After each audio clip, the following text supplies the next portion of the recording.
या देशाच्या पंतप्रधान मोदीजी आणि त्यांच्या सगळ्या सहकाऱ्यांनी या देशाची प्रतिमा जी आंतरराष्ट्रीय याच्यावरती स्तरावरती झळकवली आणि त्यांनी व त्यांच्या सहकाऱ्यांनी राष्ट्रीय भाजपचे राष्ट्रीय अध्यक्ष नड्डाजी, त्याप्रमाणे गृहमंत्री अमितजी आणि त्याचप्रमाणे महाराष्ट्राचे उपमुख्यमंत्री देवेंद्रजी, आशिषजी शेलार, बावनकुळेजी यांनी माझ्यावरती मोठी जी जबाबदारी सोपवली आहे ती जबाबदारी पेलण्याचं सामर्थ्य गणपती बाप्पाने मला द्यावं याकरताच मी गणपतीची प्रार्थना करण्याकरता आलोय.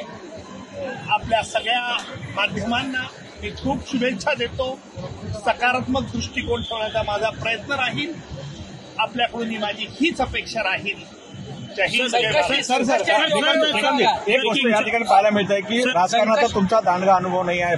समोरचे जे आहे उमेदवार ते राजकारणी आहेत मोठे, त्यावेळेस भाजपचे कार्यकर्ते तुम्हाला कसं एक्सेप्ट करायला असं वाटतं?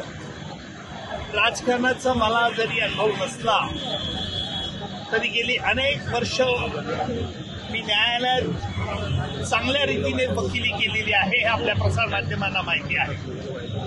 मुंबईकरांची बाजू या महाराष्ट्रातील जनतेला एक दिलासा देण्याचं काम मी ज्या पद्धतीने न्यायालयात काम चालवलं त्याने मिळालं आहे. हाच दिलासा तमाम महाराष्ट्रीय जनता आणि संपूर्ण भारतीयांना मी देण्याचा प्रयत्न करील. मी राजकारणात जरी नवीन असलो तरी नवा नाहीये.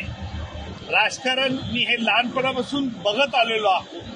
वकिली स्वभाव असल्यामुळे चिकित्सा हा गुणधर्म माझ्यात उपजत आहे.